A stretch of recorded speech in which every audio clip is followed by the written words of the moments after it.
Welcome to the Crack House Chronicles, your favorite true crime podcast. I am Donnie, and with me is a man that wants everyone to know that when he sees a sign that says, no alcohol beyond this point, it might as well say, I bet you can't chug that entire beer. That's Dale. I bet you I can. Yeah, that's right. And have often. Yes. Just don't point. No, don't point. Just drink that beer and roll on. That's it. Move on. Move on to the next. That's it.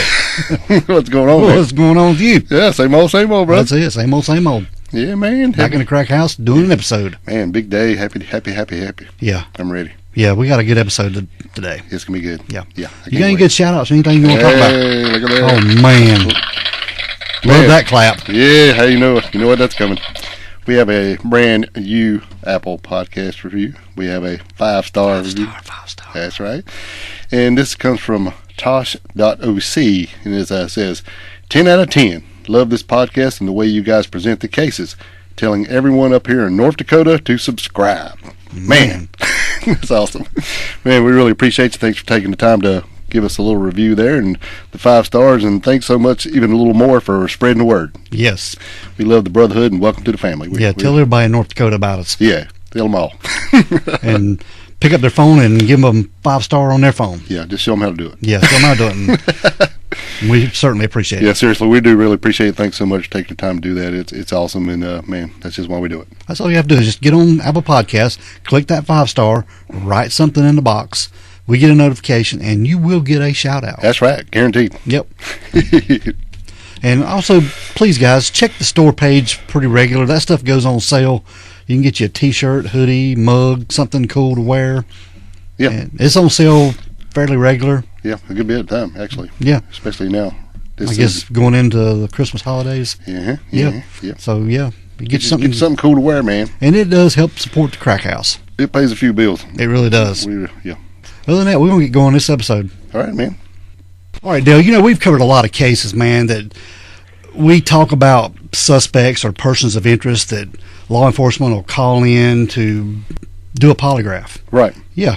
And we report on those findings, and we'll often say that the person passed the polygraph or the person failed the polygraph. Or deception. They've shown deception. Yeah. Or inconclusive. And really, we don't know what any of that means. Yeah, we say it because that's what we read about. Right. But, it's what happens in the case. But we don't know that part of the crime. Right. The crime world. And what is a pass and what is a fail, and et cetera. But today, I think we'll clear a lot of things up. Yeah, because we have a guy. We got a guy. We got the guy. And his name is David Bryant. He is a certified forensic polygraph examiner. He is from the state of Florida, around the Tampa area, and he has been in law enforcement for a number of years, and he's got a pedigree a mile long.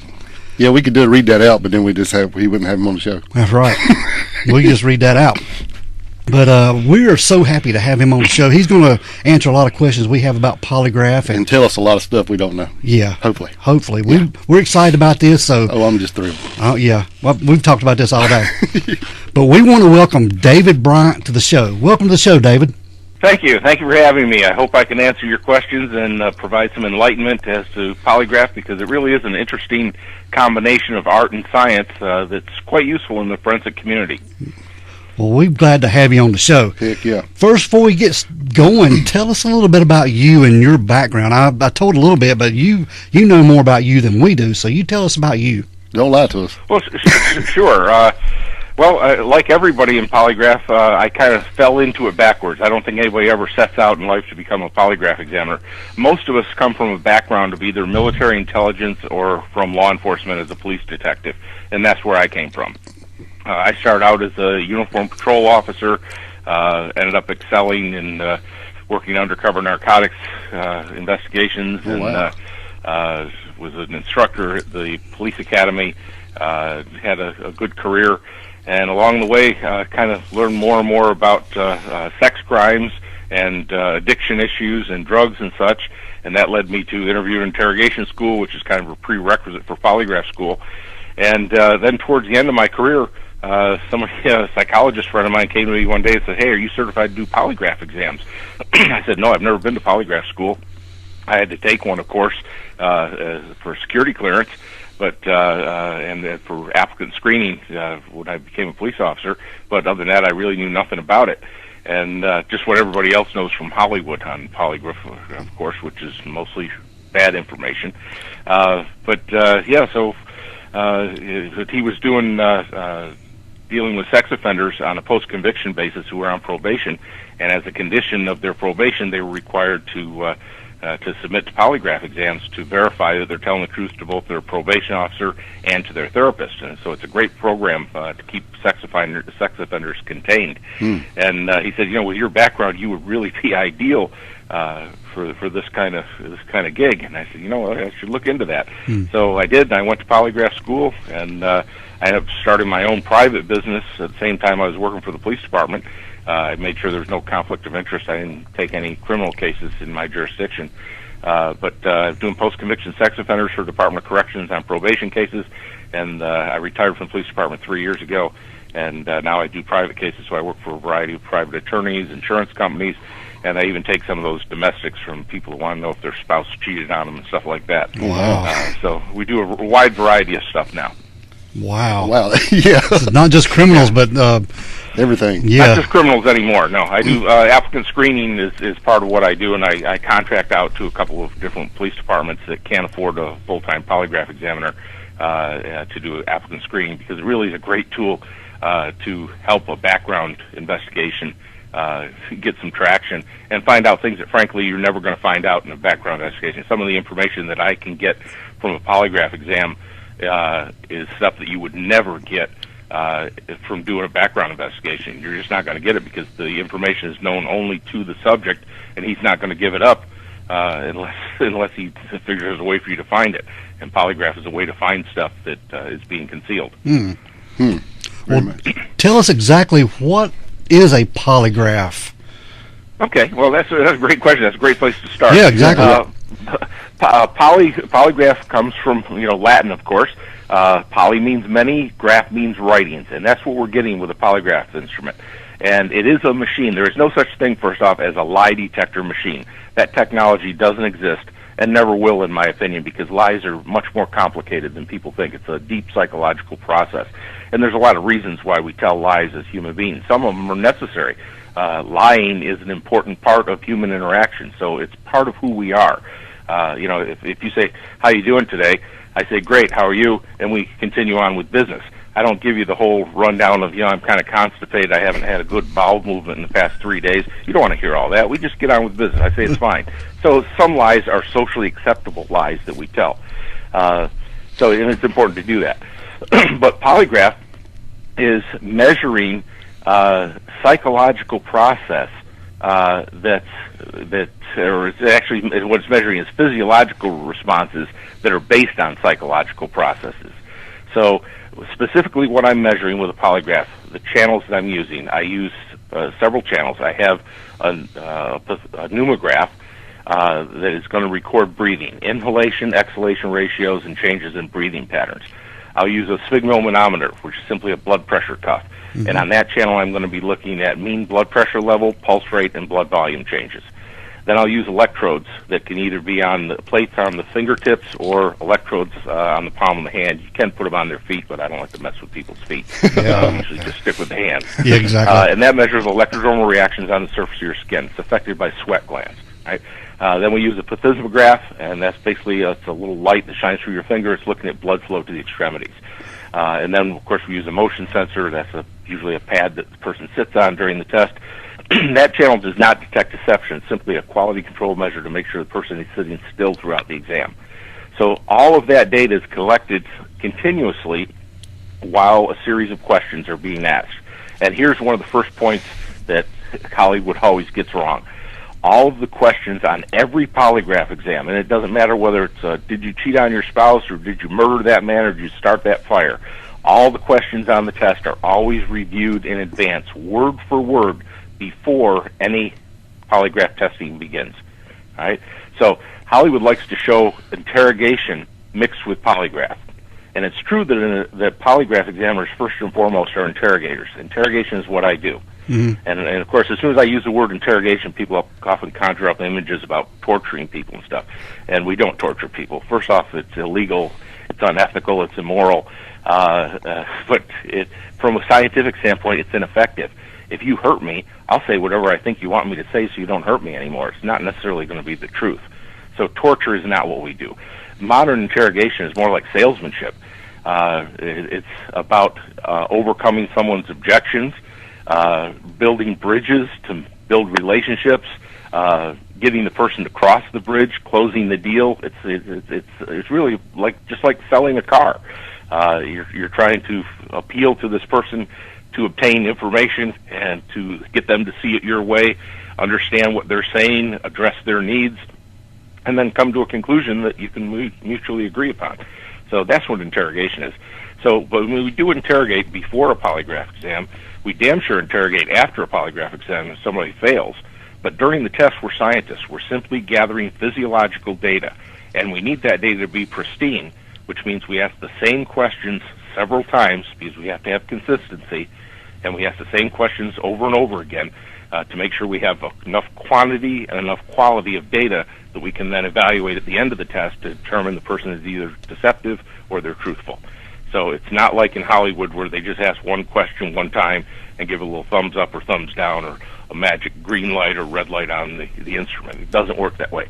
A polygraph is an instrument that's recording physiological data, pure and simple. That's it. That's the science. The art is asking the right questions and then analyzing your data. So I hope that's kind of a long answer to a short question, but it's necessary to understand the basics of what we're doing. No, it's very interesting. Yeah. What's involved in a polygraph examination? Is there like a pre-question time before the actual hookup to the machine, or how does all that involve as far as the process of giving an examination? Sure. Well, first off, it's an instrument, not a machine. Yeah. Machines do things. Instruments record things. So it's an instrument. It's recording physiological data. But yeah, you're right. There has to be a procedure before that. The person doesn't just walk in the room and I attach some components and start recording data. There's a long conversation that happens. In fact, most of the time spent in a polygraph session is going to be in the pre-test interview phase. And that's where we explain the instrumentation, explain what's going to happen, and then get into talking about the individual and then talking about the case specifically. So before I get ready to do a polygraph exam, I want to know all I can know about that person, and I want to know all I can about the case. So it's often said the highest level of security clearance is that of polygraph examiner, because a polygraph examiner needs to know everything he can about the case before he walks into that room. And you want to know what you can about this person. Because I'm an interrogator. I want to appeal to this person. I want to know what's going to work with them, what turns them on, what turns them off, what I should avoid, what I can use, because I'm going to try to build bridges with this person, and I want to be able to communicate with this person. Okay. And then I want to know from them all that they know about the case. And then specifically what I'm interested in finding is what is it that they're denying. It's a great case for me if the person gives me a categorical denial. If I'm asking about robbing a bank, and this person says, look, I've never robbed any bank in my life, and this bank you're talking about, I've never even been in there, I don't have an account there, I've never been in that place, I don't even really know where it is. Great. Easy test for me, I'm going home early, because this guy's either flat out lying or he's telling the truth. Either way, I'm going to get good charts on him. It's much harder for me if he says, look, I've robbed lots of banks, just not the one you're talking about. Okay, I'm not going home early anymore. This guy's going to be a little harder, but I'm still going to get a good test out of him, assuming he's telling me the truth. Because I can pass this guy, but he's got to tell me some information. I have to be careful how I word my questions to make sure that I'm measuring what I think I'm measuring. Mm-hmm. So I've got to make sure I ask the right questions. You ask the wrong questions, that's the art, then the science becomes worthless. So you have to be sure of your questions and make sure they apply properly to that situation and to that individual. If you don't do that, the test is garbage, and it won't help. So it seems a lot of this is know-how also, with added to the instrument, right? Yeah, experience is vital right. for polygraph. Yeah, you couldn't give someone a basic instruction on how to administer a polygraph exam and expect them to use it with any degree of accuracy. It won't work. Because, like I said, it is a combination of art and science, and that's why you have to have somebody who's skilled not only at interrogation, but at actually using a polygraph instrument as an interrogator to get the most out of it. So the skill of the examiner is critical to the process. So, like I said, combination of art and science. Okay. How many questions are you allowed to ask a person? Is there a number? Or is there a number? Yeah. Yeah, the question is one. Most polygraph exams, the best exams, are a specific issue test. So we limit it to one issue on that test. It's a did you do it test. So if I've got a guy in that I'm going to be talking about, let's say I'm talking to a guy about a burglary, and another detective walks by and says, hey, that guy you're talking about, that burglary, he fits the profile of this arsonist I'm looking for. Can you throw in a question about arson? And I say, sure, I'll be happy to ask a question about arson, but I'm going to do that next Thursday. Today I'm going to be testing him on burglary. Okay? We're not combining issues. You don't want to set up a test where somebody could be telling the truth to one question but lying about another question, because that will interfere with the entire test. So it's very specific. The only time that we do multi-issue testing is when the results don't matter. Okay, and you think, well, that sounds odd. When would the results not matter? I'll give you an example. A police applicant screening test. Okay, the results don't matter, because if the applicant lies anywhere on the test, we're simply going to disqualify him. But the fact is, we won't know specifically unless we do further breakout testing whether he lied to the question about drug use, or the question about domestic violence, or the question about theft, or the question about lying on the application. What we know is he's lied on the test, and we'll simply disqualify him unless there's a reason not to. Now, if he makes some admissions, then we may decide we want to, okay, let's do some breakout testing and narrow this down. Unless he's admitted to something that's disqualifying in and of itself, and then we're done. But so we use it for screening tests. We use multiple issue testing, but generally we like to avoid multiple issue testing. It's not as reliable. And just because the person reacts on one question, there's often bleed over from other questions, so you can't be certain, and you can never say he passed this question, but he failed that question. If he lies anywhere on the test, he fails the test, period. And you can't be certain unless you do further breakout testing exactly which question he was lying to. So the best polygraph exams are specific issue. You limit it to the one issue, and then you might ask the same question several different ways on the test. Okay. And then there'll be other questions that are control questions and comparison types of questions that you use on the test that are prearranged. But again, all the questions are reviewed in advance, so the person isn't surprised by any of the questions on the test. They hear them all. They're comfortable with the questions. We'll reword them if we have to make sure the person's comfortable with the question, clarify any issues, add qualifiers. So if the person says, I did this thing, but not in the past 2 years. Okay, that's great. I'll just add a qualifier. So, since December of 2022, have you ever, stolen anything from your employer? That's a fair question. Then, so you have to discuss it with the person in advance, make sure they're comfortable with all of the issues, and they understand the questions. They can answer them with a simple yes and no. Oh wow! So you actually go over the actual questions beforehand. Yes, the questions are reviewed word for word before you ever even attach any components of the instrument. Yep, that's one of the things that Hollywood always gets wrong. They like to mix the interrogation in and interrogate somebody on a polygraph instrument, and you cannot do that. It doesn't work. Wow. Yeah, it's always like a blindside thing when you're watching TV or movies. Yeah, or something. Yeah, exactly. Yeah, if I ask you any question, it doesn't matter what I ask. I could ask you what you had for breakfast, and you're going to react to that question because you're surprised by the question. It doesn't mean you're deceptive on it. It just means that you're surprised by the question. So that would mean absolutely nothing to me. The physiological data would not indicate deception or truthfulness. It would just indicate that you're surprised by the question. So that's of no value whatsoever. Yeah. It makes a lot of sense. It does make a lot of sense. Yeah. So what does it mean by a person failed a polygraph test? I mean, how many questions do they have to miss, or explain that to us? If they lie to a relevant question, the way you fail a polygraph exam is really simple. Lie to a relevant question or withhold information that you believe is relevant to that relevant question. Mm-hmm. Okay? And when they say if the results are they failed the test, that means that they showed a significant reaction to a relevant question, and that's deception. So then you have to look at the question and say, all right, what did this person say? And you ask the person right on the spot, because the post-test interrogation is going to be right immediate. The polygraph examiner is in the perfect position now to say, hey, because the subject already knows they're lying. So now that you know they're lying, you can tell them, now I know you're lying, what are you lying about? And that's the post-test interrogation is actually very simple and straightforward, because they already know they're lying. Now you know they're lying, so you ask them, what are you lying about? I know you're lying. What are you lying about? And you try to clear it up then. And that may mean more testing, but it depends on what they're admitting to. Yeah, all the cards are on the table at that point. Yeah. Oh, exactly. Yeah. The gig is up, and if you've asked the right question, now you know what you're dealing with, and it's time for the person to either fess up or lawyer up, because the lying is over. Well, what does it mean when a test is inconclusive? We hear that a lot. Yeah, absolutely, and that's a fair call for a polygraph examiner. Inconclusive simply means I don't know. Okay, it doesn't mean the person lied, and it doesn't mean they've told the truth. But the fact is, they did either lie or tell the truth.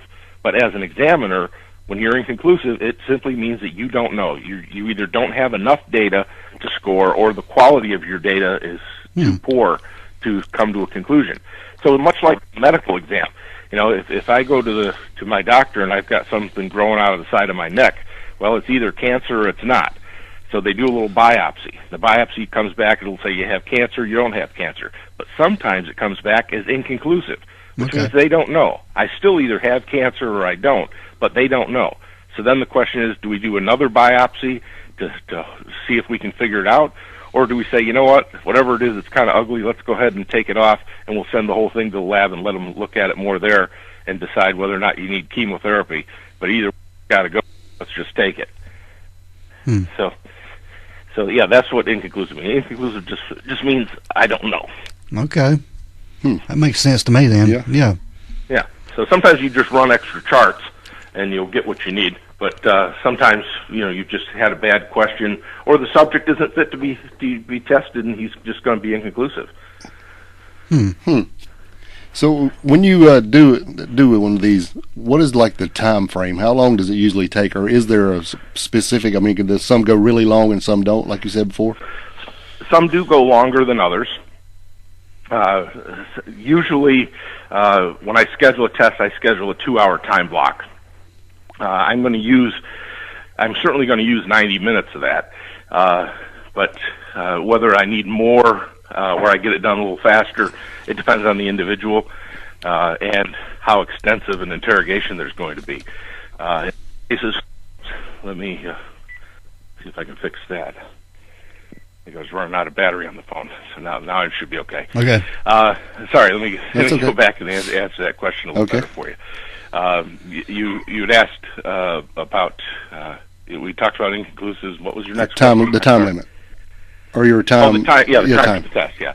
Like I said, 2 hours is about right for most of them, but sometimes they go longer. Depending on if the person's giving me information, I'll go longer on the test with them to obtain more information. So is that includes like the pre-interview and all that, right? Or are they actually hooked up for 2 hours?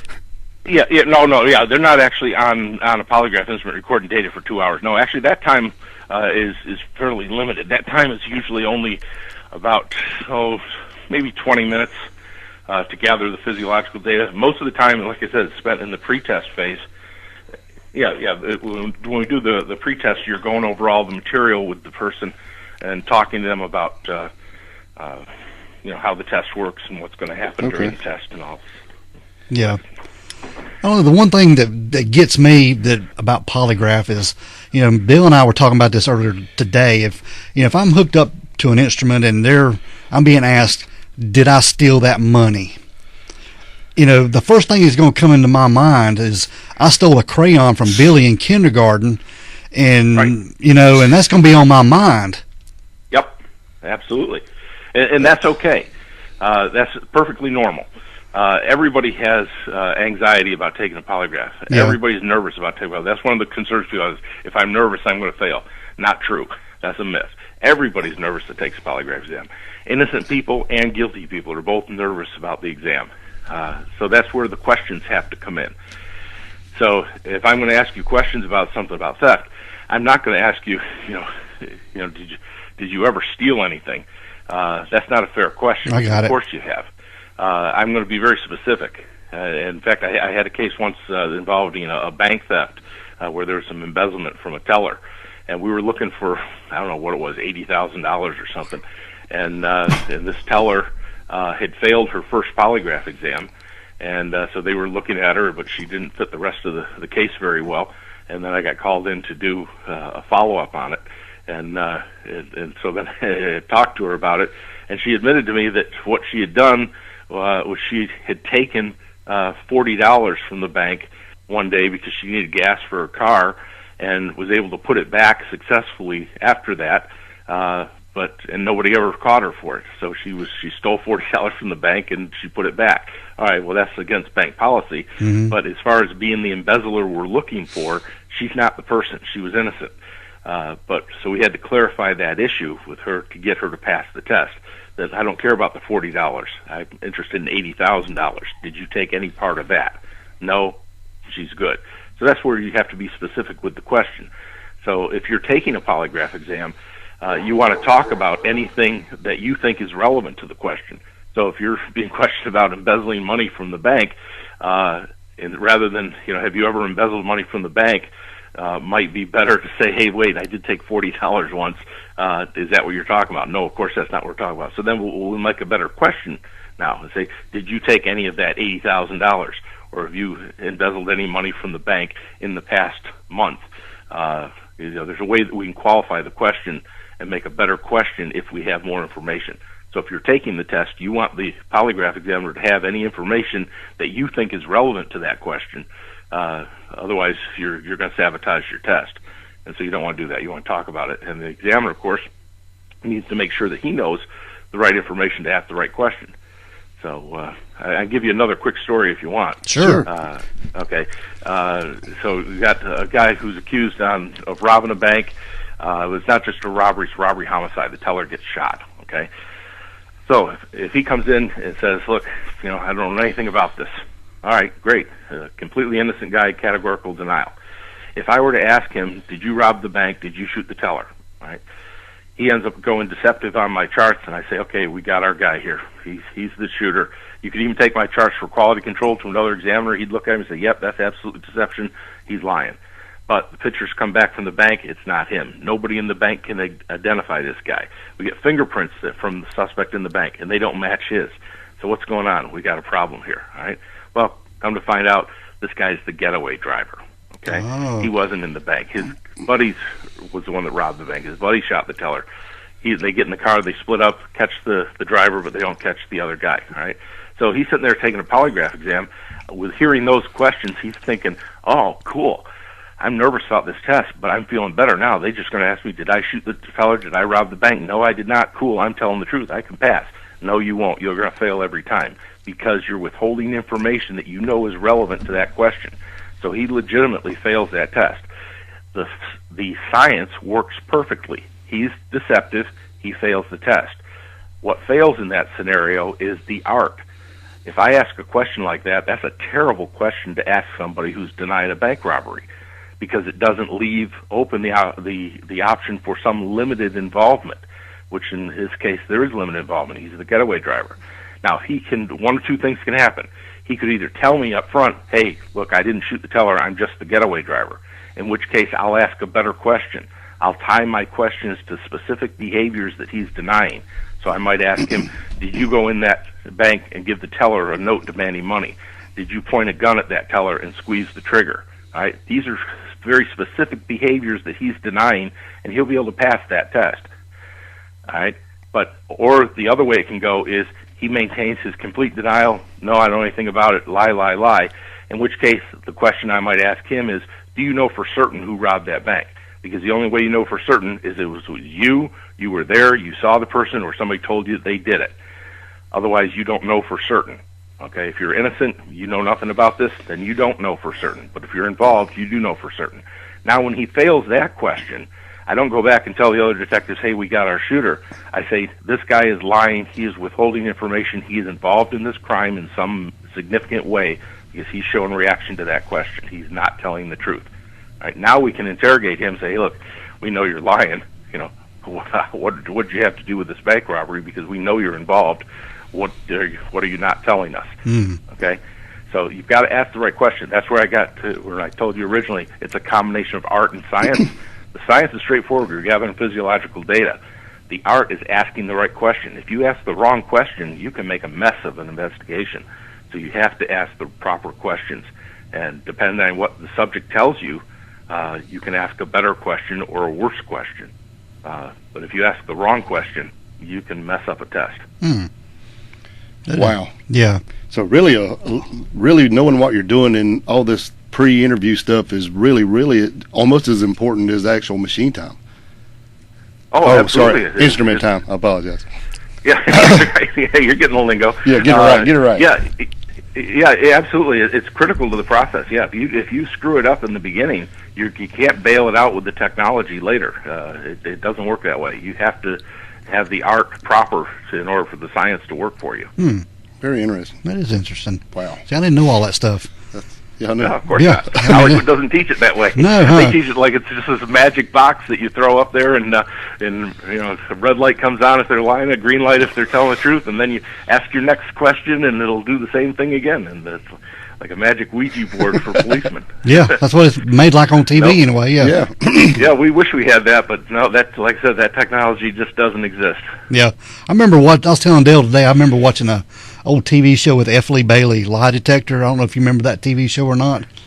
I do. Yeah. I remember watching that as a kid. Yeah. Well, they were doing it for entertainment purposes. Yeah, now, exactly. F. Lee Bailey actually went to polygraph school himself because he was so intrigued by polygraph, and he insisted that his clients all take polygraph exams because he knows it was a good tool. And he was an attorney of such high stature, he did not want to be embarrassed by one of his own clients lying to him in court. So he didn't want to take any chances that he was going to get blindsided by a client who's lied to him. And you'd be surprised how often people lie to their own attorneys. I see it all the time. That's brilliant. And you always tell people, don't lie to your doctor, your lawyer, or your accountant because they're on your side and they can't help you unless you tell them the truth. But still, people lie to their own attorneys. And F. Lee Bailey was one that he knew that, and he wanted to make sure his clients, he needed to know the information. He would still defend them. He's got no problem with defending guilty people. And hell, he defended O.J., for God's sake. Yeah, so, right. But, and here's a little fact that came out after the O.J. case. O.J. actually took a polygraph exam. Oh, yeah? And what happened is the media was following O.J. around, and they caught him going into an office with a polygraph examiner. And so they confronted him on it, and O.J. not being smart enough to just keep his mouth shut.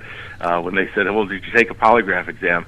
O.J. responded, well, I tried it on, but it didn't work very well because the needles were jumping around too much. So what actually happened in that case, because I'm privy to some information on that's now no longer classified, is that what he had arranged, F. Lee Bailey arranged for O.J. to take a polygraph exam, a straight, did you do it kind of test, and he instructed the examiner to run an incomplete test. In other words, don't collect a lot of data. He wanted him to collect about half the data that we would normally collect on a chart, and then stop the test after he's gotten halfway through, which means he's presented the questions, I think, just once or twice instead of the normal repetitive times, proper number of times.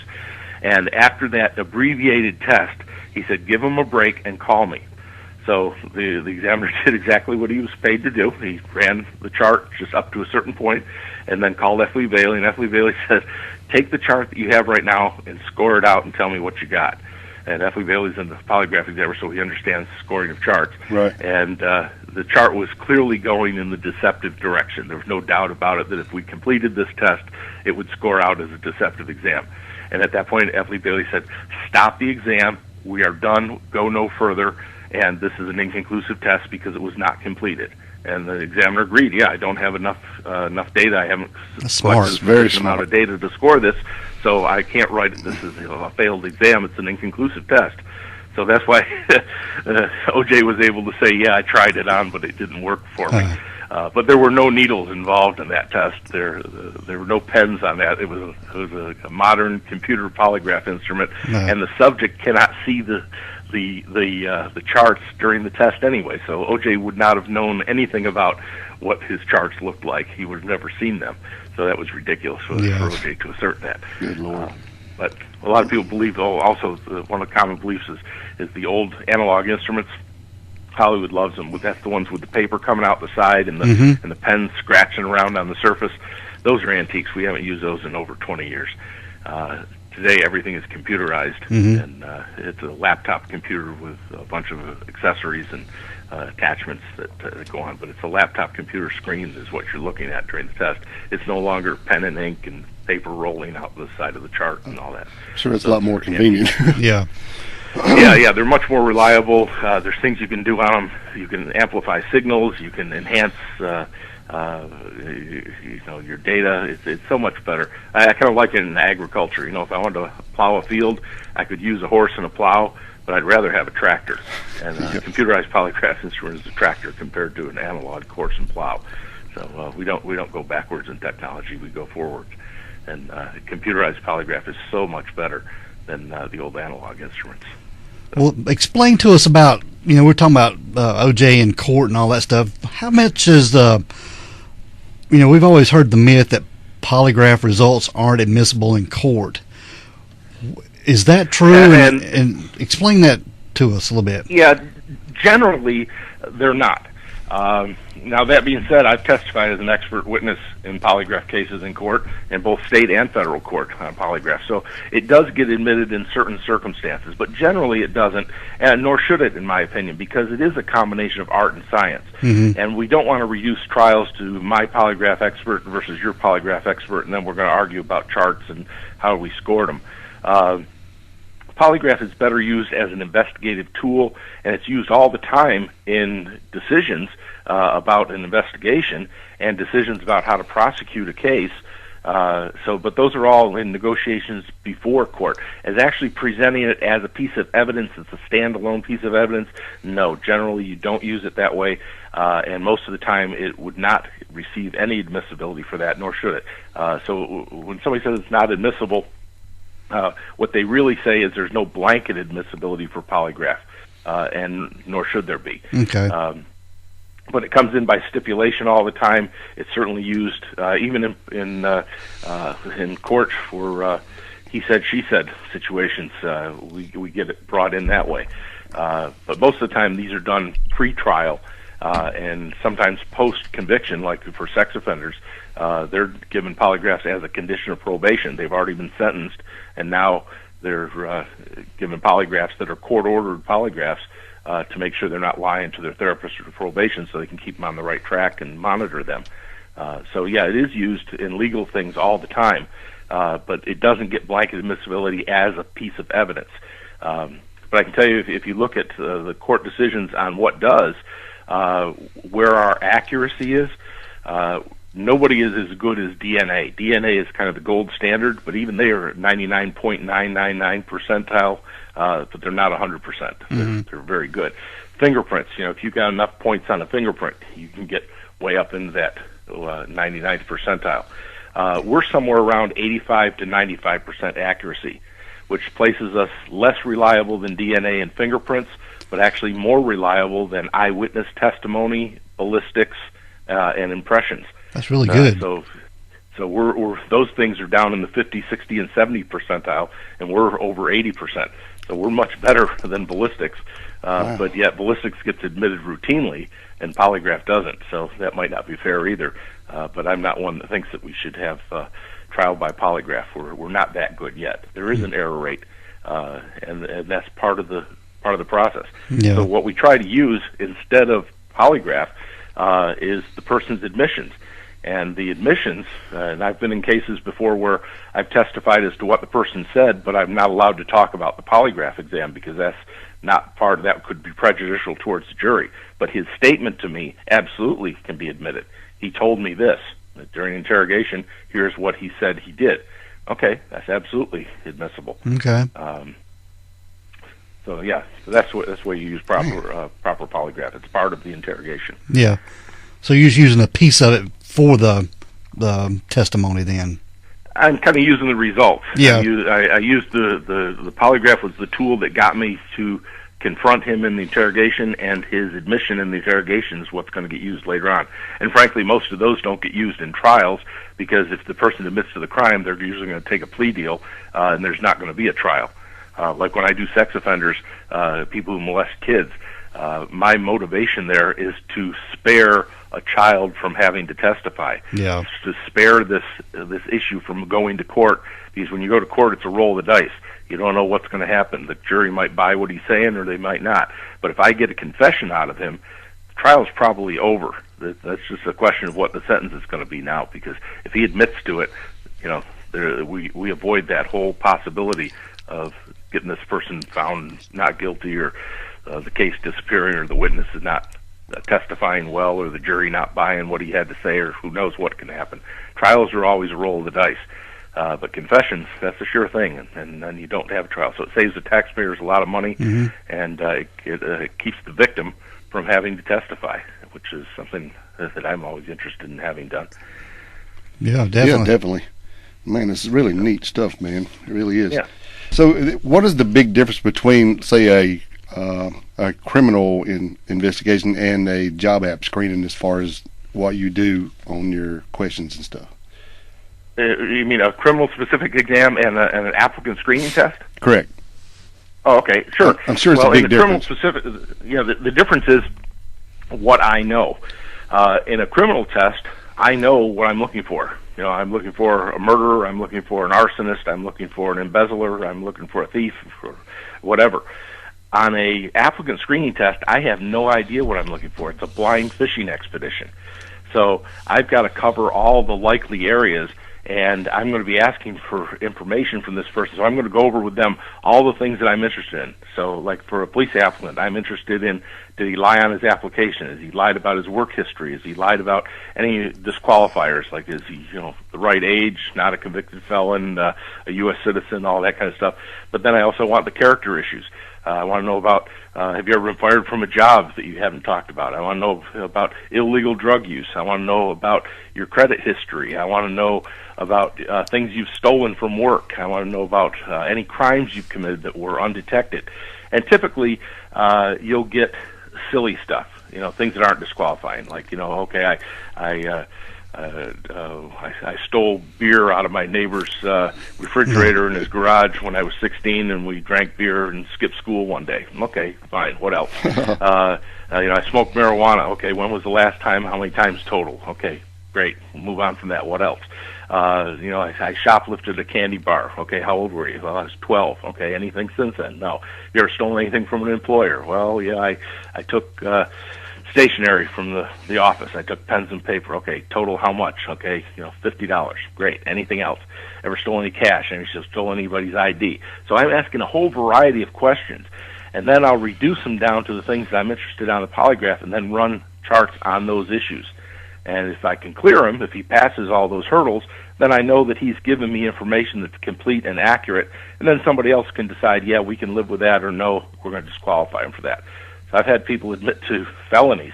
I had one not too long ago where a person was an applicant for a police position, and he admitted to me that he was involved, he was working at a spring training baseball camp for Major League Baseball, and we have a lot of spring training stuff going on here in Florida, and he had access to the locker room, and he stole $1,500 out of a player's locker during spring training. I said, well, that's interesting. This was a year before. So at the end of our session, I said, well, I appreciate your time and all that. I said, but I have some bad news and more bad news. I said, the bad news is we're not going to be hiring you for a job with the police department. And the more bad news is outside there's a detective here from the sheriff's office that wants to talk to you about that theft you admitted to. Wow. And he was arrested on the spot. So, and then, like I said, that's the kind of information. Yeah, they had an active case on that, but they had no suspect in mind. But he admitted to it during the pre-employment screening. Kind of stupid of him, but I'm glad he did, because they cleared that case. And we spared ourselves from hiring a potential thief and giving him a badge and a gun. Yeah, no doubt. That's a win-win for everybody. Wow. So how often is it when a person is told that, we want you to come in and take a polygraph, that maybe they're scared of the polygraph and they just go ahead and fess up? Oh yeah, that happens all the time. Yeah. I have some detectives that the threat of me, they threaten them with me, and I never see the case because they get the confession before I ever get there, and that's fine too. Saves me coming down to get it. Yeah. But, that happens all the time. People are afraid of polygraphs for two reasons. One is they know they're lying and they're going to get caught, and the other is they're innocent and they're afraid they're going to look like a liar. So I can educate the latter. If somebody says, I'm afraid of this polygraph because, I think you're not going to believe me. I get that. I'd be nervous about that too. Oh, yeah. And I can assure them that that's not the case. And I do a little pretest with them. I do it with everybody to calibrate the instrument. But I show them where I have them pick a number and then lie about it, so that they can see that, yes, it really does work, and that if they tell the truth, they're going to be believed. And if they lie, they're going to be caught. So I give them a chance to kind of lie for free. It also gives me a chance to adjust the sensitivity on the instrument. That's really the main reason I do it, for a scientific purpose. But for the innocent person, it helps reassure them that they're going to do fine on the test. For the guilty party, it amps them up even more. And you'd be surprised how many people will confess to me at that point in the test. They say, "Oh, wait, this really works. Well, let me tell you something first before we go any further." Okay, great. I love it. Makes my job easier. In fact, sometimes I get such a good complete confession in the pretest that I never even run the charts. I never even get a chance to polygraph them because they've admitted to all the elements ahead of time, and I've got a complete confession. There's no reason to go any farther, and that's great. That's a good day's work. So it saves a lot of time and effort for other people if I'm able to clear the case in the polygraph session. So that's why it's a great tool for interrogation. Yeah, definitely. It's pretty impressive, man. It is. Yeah, I didn't know all this stuff. This is good for me. It is. I love it. David, is there any high profile cases that you've been a part of or anything? That you can talk about? Most of them I can't talk about though. I've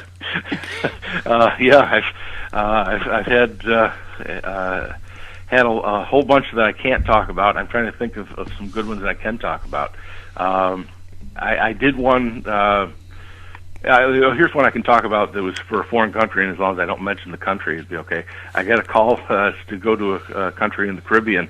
They had a theft. People breaking into these villas that were. This island is full of extremely wealthy people. It's the main source of income for the island. This is a place where people like to go to disappear for a little while and hang out with their friends and do whatever they do, but they can disappear and not be bothered and have a lot of privacy. And somebody was breaking into their villas that are usually unoccupied a lot of the year, and ransacking them, stealing stuff. They were going into the safes, and originally it was supposed to be a safe job because they said that they were breaking into the safes that were in these villas, and they'd had a series of them. And the problem was that they were building more of these villas for millionaires and billionaires around the world. And this was right after the whole thing with Vandersloot killing that woman in Aruba. Yeah, and Natalie Holloway. It destroyed the economy in Aruba because people weren't safe. They felt they weren't safe there. So all the investors moved to other places, including this particular country. And this was threatening the economy of the whole country, for that matter, because if these investors that were building there moved out because they weren't safe there, and the catalyst for this was the last one that really, the straw that broke the camel's back, was they broke into a house while the homeowner was actually there and confronted a woman in the shower, tied her up and threw her in the closet. And that was the final straw. Then they said, okay, this isn't safe anymore, and they couldn't contain the information that was getting out about this place being unsafe. And so they said, we have to solve this crime right now. So I get a phone call from this guy, long distance call, saying, would you come to our country and do a test? And I was thinking it was a joke. So I demanded a pretty high fee, and he agreed immediately. And I said, well, you're going to have to pay me up front. And I said, because I'm not getting on a plane until I know that I've been paid. And he says, yeah, we'll take care of that. And sure enough, they wired me the money. And I said, all right, I'll get on the next plane and I'll be there. And I get there, and they had 10 suspects for me to interrogate. And they had already interrogated everybody, and so they'd already made a mess of this, which is typical in polygraph cases where they try everything first, and then when they run out of all options, then they call the polygraph examiner. I always like them to call me early on things rather than wait till after you've messed everything up. Yeah. But in this case, that's typical. They call after the fact, and I get out there, and I devised a very simple test so that I could screen everybody quickly, these 10 people, and get down to my proper person. So I did a test that allowed me to eliminate 7 of the 10 people very quickly. And then the other 3 I brought back for more intensive interrogation with them. And at the end of those 3, I was able to clear one. Another one I discovered they weren't the thief, but they were stealing all kinds of stuff from the company. They were in the maintenance, and they were stealing gasoline, and they were actually raising plants and then selling them back to the company. It was kind of a scam they had going on. But my actual criminal, the person who really was doing the crimes, he did very poorly and tried to cheat on the polygraph. He used very clear countermeasures to try to subvert the test on the second go round. So. And based on what he was doing, I knew exactly what he had been doing. He'd been studying on the internet, and I even knew which site he had gone to obtain this ridiculous information that he got on how to cheat a polygraph test. And so I then shifted the focus of my interrogation with him. Since I wasn't going to get a confession out of him, there was a little bit of a language barrier, but also he had been interrogated before. I had nothing to offer him. There was no incentive. There was nothing I had to bargain with in this case. So I decided to focus my interrogation on cheating on the polygraph. And I locked him into the concept that not only did he not cheat, but he said that he did not have access to the internet, and he hadn't been on the internet in over a month. And I said, well, that's great. So he's locked in on that, and I know damn well he's been on the internet to get the information he had to cheat on my test. So I got with the local detective there, and I said, here's what you're going to find. We need to get his computer, because he's been on the computer, and I can tell you exactly what website he's gone to get the information that he has to cheat in this manner on my test. I said, how do we get a search warrant? And he said, we don't need search warrants. He said, just go kick in his door. So this island is, they don't have the U.S. Constitution there. So they kicked in his door, seized his computer, and sure enough, they found the exact site that I told them they'd find on his computer. After he failed my first go-round and he was invited back the next day, he had spent all night trying to study how to beat a polygraph exam on the internet. So he was easily convicted and deported, and what they really wanted from me was a letter saying that, yes, we caught this guy, it was definitely him with some certainty, and they were using that to reassure the investors that they had contained this problem, and it wasn't one of the local people there. He was a contractor who was brought in from another island, and they were deporting him, and that this was a done deal, and it was all over. So that was kind of a high-profile case that that worked out well. And I'm trying to think. I had some others. I wish I would have been prepared for this question, because I actually have some other high-profile ones, but I'm not sure which ones I can talk about and which ones I can't. I got you. Don't get in trouble. No. No. I'm definitely. My default position is don't talk about about stuff unless I'm positive. Oh, here's one I can tell you, but here's a high-profile one because this was in the newspapers and stuff. This was a case where Lopez, what's the comedian? George Lopez, yeah. George Lopez came to Tampa for the Valspar golf tournament. There's a big golf tournament that we have every year, and he played in the Pro-Am part. So while he's here, he hires a couple of prostitutes and has sex with these girls. After he pays them and has sex with them, they decide, hey, this guy's a celebrity. This might be worth something. So they call the National Enquirer. And the National Enquirer says, hey, we had sex with George Lopez. And they say, yeah, that's an interesting story. We like that. But how do we know you're telling the truth? And the girls were able to provide the hotel information and the dates, and everything seemed to match up well. But the National Enquirer still said, you know what, to their credit, I'm not a big National Enquirer fan, but to their credit, they called me and they said, hey, we have a source for a story. Can you polygraph them and see if it's true? And I said, sure, that's an easy one. They're either lying or they're telling the truth, the easy test. So I test this girl, And indeed, she passed. She's telling the truth. She did indeed have sex with George Lopez, and he paid her $500. And then she brought her friend in, and she paid her $500 too, and they both had sex with George Lopez. So the National Enquirer went ahead and ran the story based on that she had passed the polygraph. And subsequently, it came out that, yeah, indeed, he did have sex with her. He admitted to that, and he ended up divorcing his wife. And it turned out she had given him a kidney before that, too. So it was like, I remember that. Pretty bad stuff. But yeah, so that's all out in the open. Yeah. And so that's one I can talk about because it's all public now, anyways. Yeah. So, but yeah, so yeah. Typically, when people do poorly on a polygraph test, even criminal tests, if I work for a private defense attorney, attorney-client privilege extends to me, which means I can't talk about it. And most of the time when their clients fail, it's a tree that fell in the forest. Right, never happened. I can't talk about it, and the attorney-client privilege applies. Now, they obviously treat their cases a little differently then. In fact, I had one recently where it was a violent felony assault, and the person was saying, no, they're innocent, and they're telling their lawyer they didn't do it, and on they're going. The lawyer thought it was a little hinky and said, let's do a polygraph. And I tested him, and there's no question about it. Even his alibi was weak, and his story made no sense. And when I polygraph tested him, he's clearly deceptive. And so I get with the attorney. I said, this is a no-brainer. This one's easy. He said, yeah, I kind of thought it was going to go that way, but he was insisting he was innocent. I said, really? He said, do you even want this report? He said, yeah, actually I do. He said, because I'm going to use it to sell him on taking the plea deal, because if you can't pass my polygraph test in my office with my examiner, there's no way we're going to court and trying to pass this to a jury, because you're going to get a lot of time. Take the plea deal and be done with it. So that was useful for his client to have a come-to-Jesus moment and say, you know what, you did it, you were caught, it's time to cut your losses here and take the deal. Wow. Sometimes it's used for those kinds of purposes. Pretty neat. So earlier you were talking about the countermeasures and stuff. Is there a way that people can cheat? Or I mean, you probably not with the way you're coming across to me, but I'm sure that a lot of people talk about that. I mean, you always hear myths about. They love to try.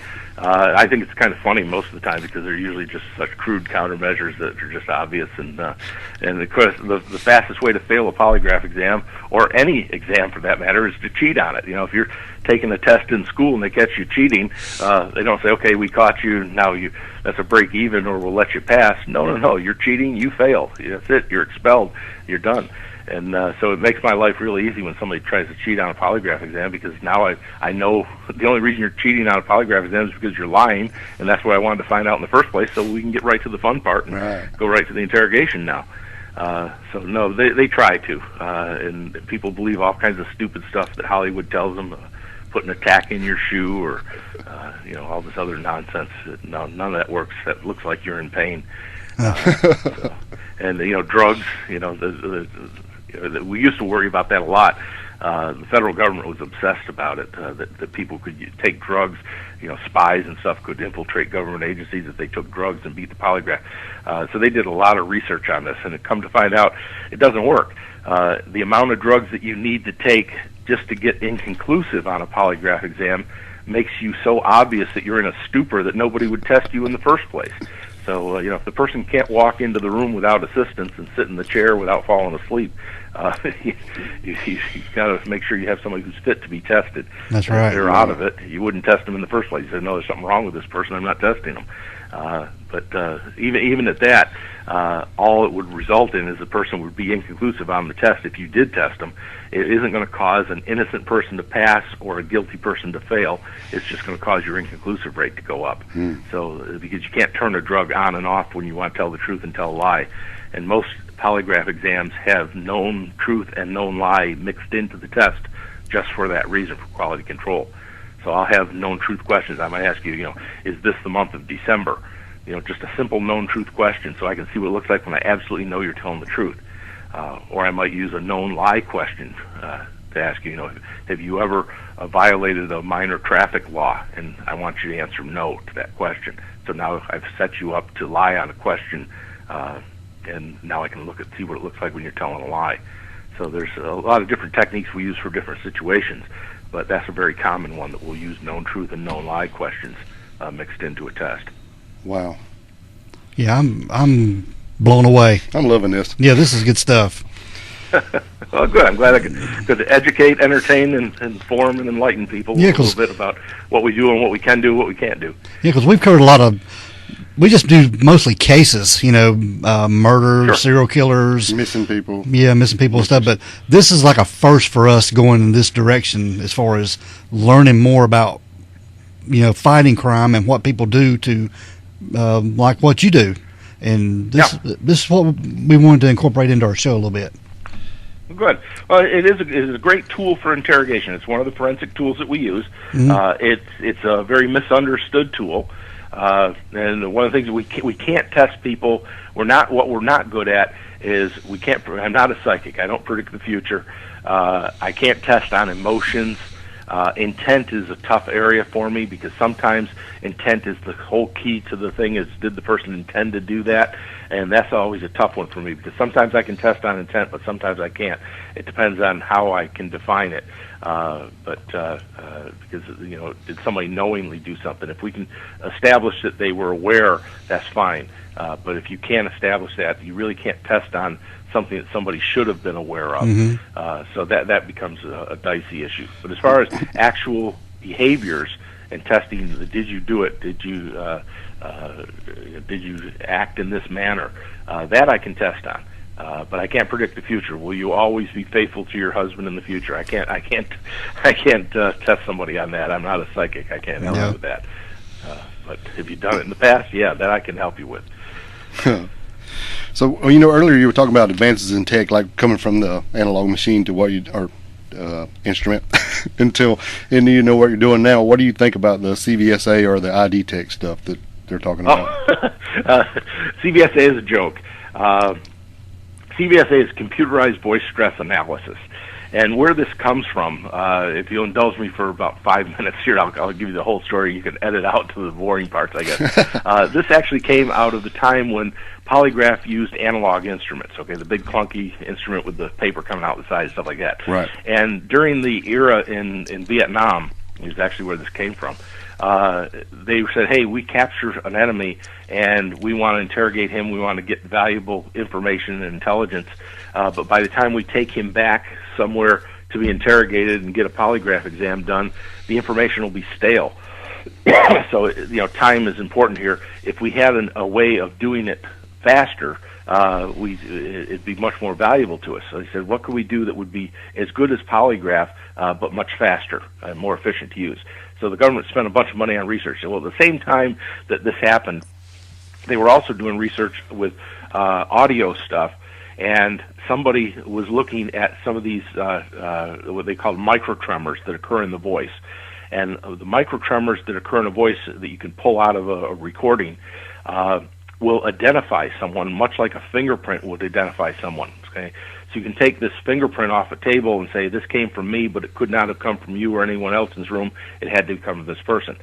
And they look at these microtremors and they say, hey, these are unique to the individual, and they can match up to say that this voice came from this person. That's very valuable, and it's still used today in messaging and stuff. If you get a message, if you get a sample of Osama bin Laden or something, since we have a known sample of his voice, we can then match up those microtremors and say, yes, this is definitely him, and not just somebody impersonating him. It's a true voice sample. So that part is good science. But somebody along the way looked at those voice, those microtremors, and said, hey, that kind of looks like a polygraph chart. I wonder if we could use that to determine if someone's telling the truth or telling a lie. They said, oh, that's interesting. Let's look into that. So they spent a whole bunch of money, like more than $10 million, researching this. And come to find out, you can't. It does nothing at all to detect deception, just as I can't say that fingerprint came from you while you were telling a lie. It doesn't collate that way, okay? But the average person doesn't know that. So this colonel who was working that project was retiring from the military, and he said, hey, you mind if I take my data with me? And they said, no, it's of no value to us. It doesn't work, so we don't care. And he decided to take it to market. And he created this computerized voice stress analysis that basically recorded these microtremors in your voice. And from then on, it became a marketing ploy. And he said, hey, here's what you do. Go give it to some police department who can't afford a polygraph examiner, and just tell them, look for Christmas tree types of patterns in these voice stress, which every voice stress analysis will have a Christmas tree type of pattern.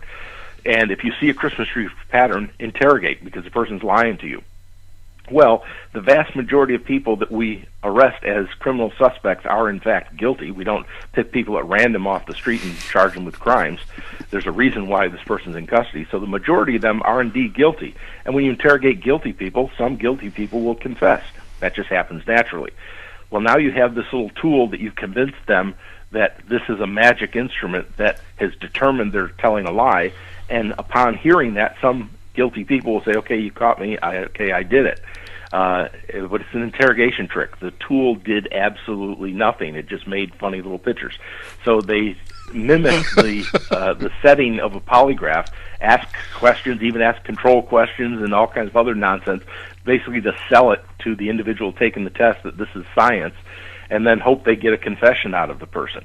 But there is no science to it whatsoever. It's all just magic and illusion. So it's not scientific.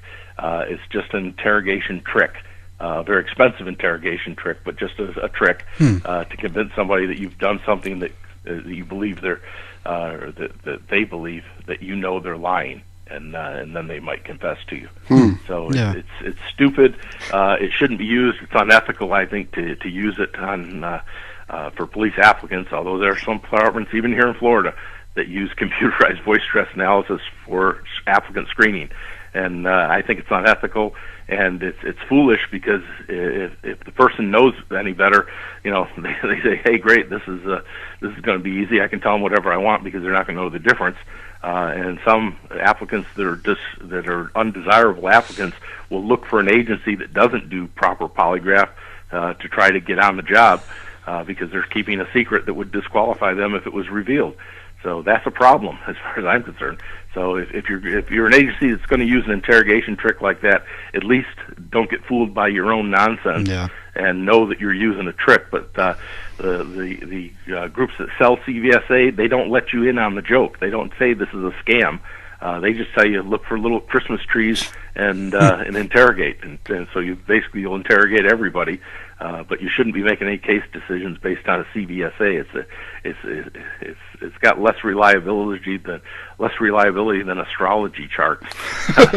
There's more scientific validity to tarot cards than there is to CVSA. So don't fall for any of that nonsense. It's ridiculous, and it's not a substitute for polygraph at all. It's just an interrogation trick, pure and simple. Polygraph's a great tool. It's not perfect. It's getting better. There are things that we can do to improve it, and in the future we may have some other channels. One area that's very promising is pupil dilation. There's really great evidence to support pupil dilation that corresponds to deception, and so we can use that. But we don't use it currently in polygraph, but someday we might. There is a company that's trying to use that in a limited fashion, but they're not using it quite properly. So they're trying to use it as a screening tool, and they're marketing it before it's ready to be marketed. So it's not quite where they're pretending it is, which is too bad, because if more research is done, it really could make polygraph much more accurate as an additional channel to polygraph, in my opinion. But it's really not a good standalone product, at least not yet. Maybe someday it will be. But we're looking at new technologies all the time, and but like I said, lies are complicated things. And bringing them out of people and getting them to confess to them, it's a combination of art and science. Yeah, I was going to ask you about the future of polygraph, but you just answered that completely. Yeah, I figured that was a good way to go. Yeah, is there anything about polygraph that we haven't asked you that would be useful information for folks to know? One of the common myths that people believe is that psychopaths can pass polygraph exams because they have no remorse. Like Ted Bundy or something could pass a polygraph exam, and that's not true. It's true they have no remorse. They don't feel bad about what they've done, but they do have self-preservation, and so that causes them to fail the polygraph exam. They know the difference between right and wrong and telling the truth and telling a lie, and they are telling a lie, and they want that lie to be believed. and it doesn't work. They fail a polygraph exam just like everybody else. So that's one of the myths that the people often believe. The other one of the other myths that people get hung up on is about pathological liars. People who lie a lot. And the problem with pathological liars is most people don't understand the term. A pathological liar is not a used car salesman. A used car salesman or a politician, they lie a lot. They're a practiced liar. They're good at lying. You know, the Hillary Clinton kind of liar. You can wake them up in the middle of the night and they'll tell you a lie. They fail polygraph exams because they know that they're lying. Right? The true pathological liar is someone who actually believes they're telling the truth. And the reason they don't pose a threat to polygraph. Now, they would pass a polygraph test. If you ask them, were you born on Mars, and they really believe they're a Martian, they're going to pass the polygraph exam. Now, it doesn't mean they were born on Mars. It just means that they believe they were. But the problem with that person is there's always other pathology about them that is so obvious that you would never test them in the first place, because these are truly crazy people. But they believe all the nonsense that they're telling you, and they'll tell you a ton of stuff, and it's all fantasy, but it's real to them. And if you were stupid enough to test them on it, they would pass because it's real. They're not lying to you. They believe what they're saying. So we got to remember, when in polygraph, we're not testing people on reality. We're testing them on their beliefs. Yeah. So I'll give you a real quick other story. One I did for an insurance company, where we had a person who was a witness to an accident, a good witness to the accident, who said that they saw the car go through the red light and crash into another car. All right, and they were impartial, so they were a good witness. In that they had no dog in the fight. They were completely impartial observer of this accident, so their credibility wasn't really questioned. And I was going to be polygraphing them.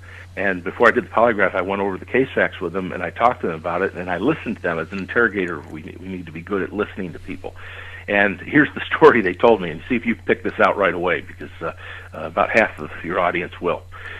They said they're standing on the corner eating an ice cream cone, and as they're sitting there licking their ice cream cone, they hear this big crash, and they look up, and they see this car go through the intersection underneath the red light and hit the other car. All right. So I immediately said, this is a bit of a problem. We're out of the proper sequence here. Mm-hmm. And so we went back over it again with them, and they told me the same story. They're eating their ice cream cone, heard a big crash, looked up and saw this car go through the red light, hit the other car. So this person is not lying.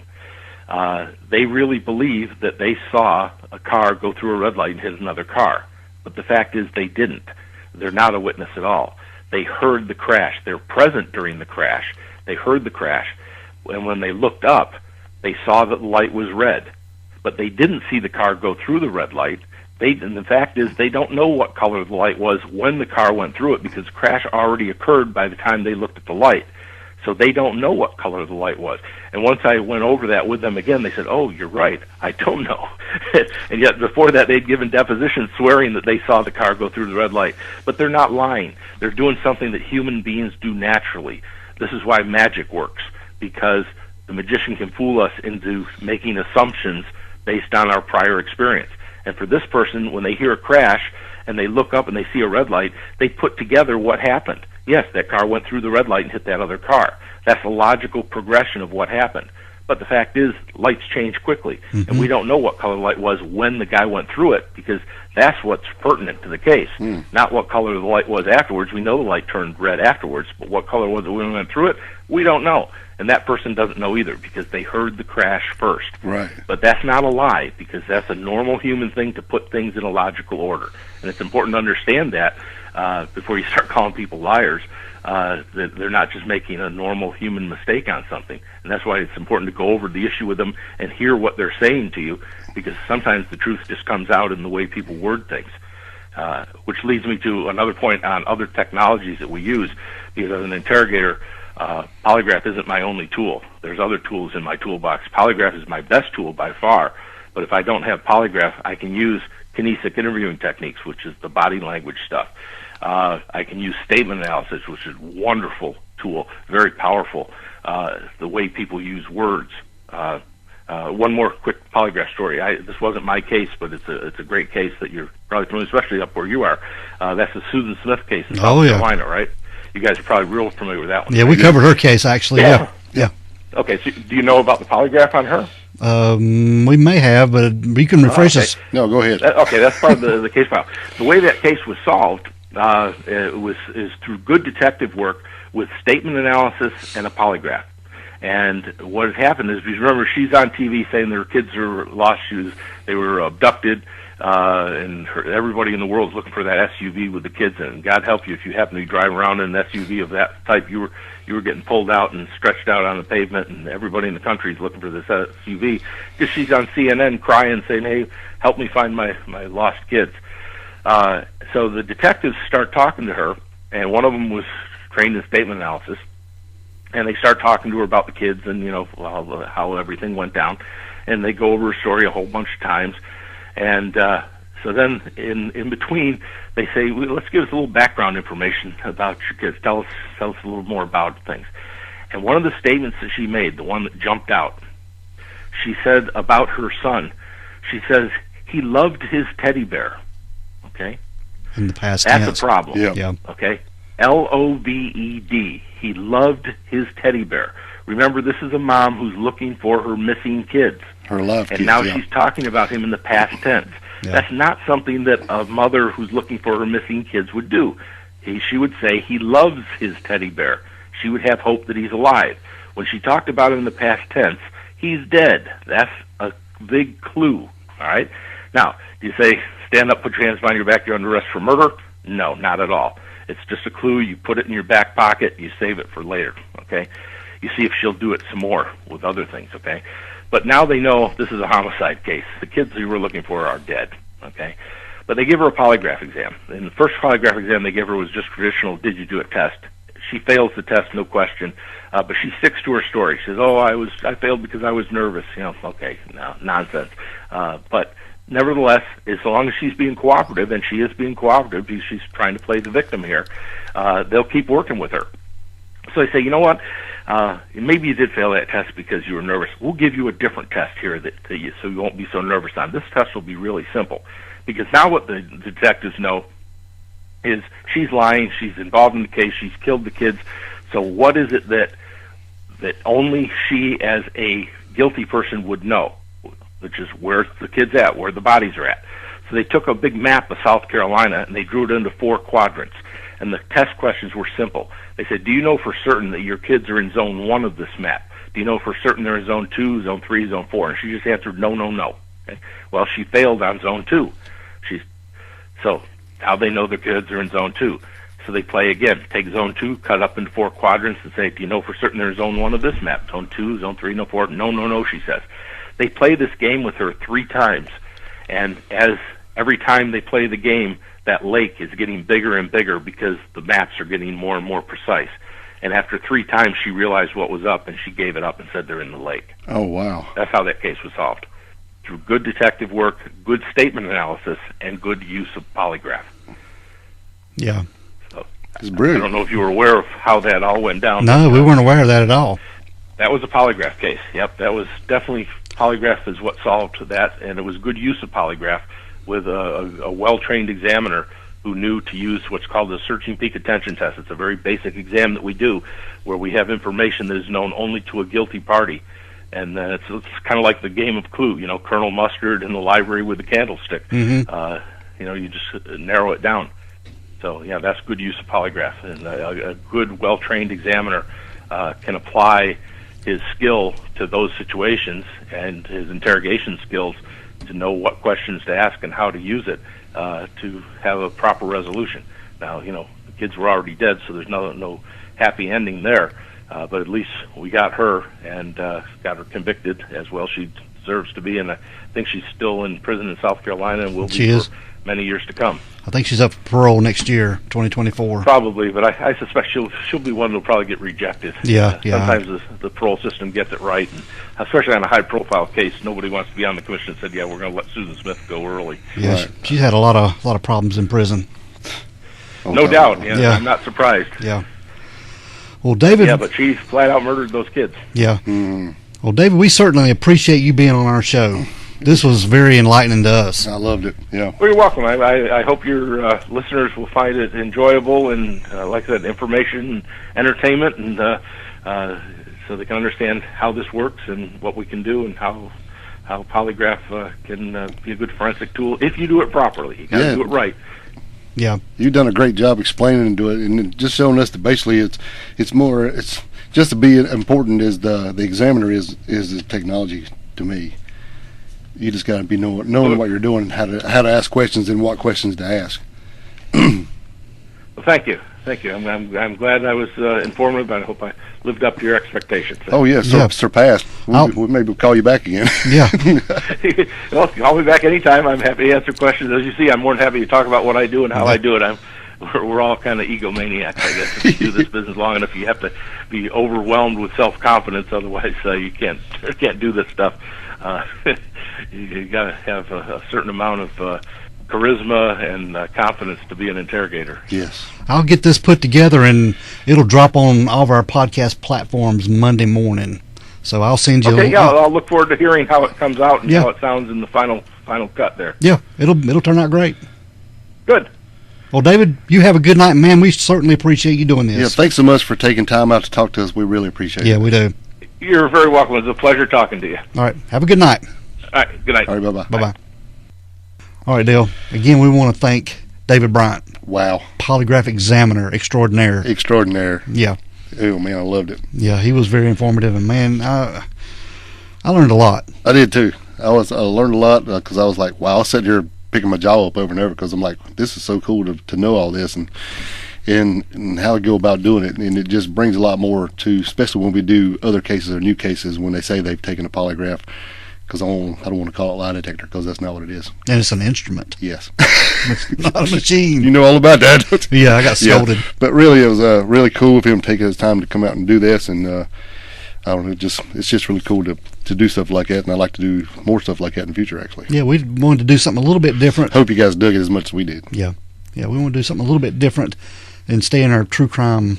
Yeah, right in our lane, man. It's right down our lane. And I don't know, just cool, the cool stories and stuff. And, man, he knows a lot. Yeah. He's very educated on this matter. Very educated man. Yes. And we appreciate him a whole big bunch. Heck yeah. And he's a friend of the Crack House now. Uh-huh. Yep. Family. No That's friends, all family. Yep. Other than that, Dale, we're going to get out of here, bud. All right, bud. Let's roll. We want everyone to be safe. Please be careful and always be aware of your surroundings. Because the next episode could be about you. This is the Crack House Chronicles.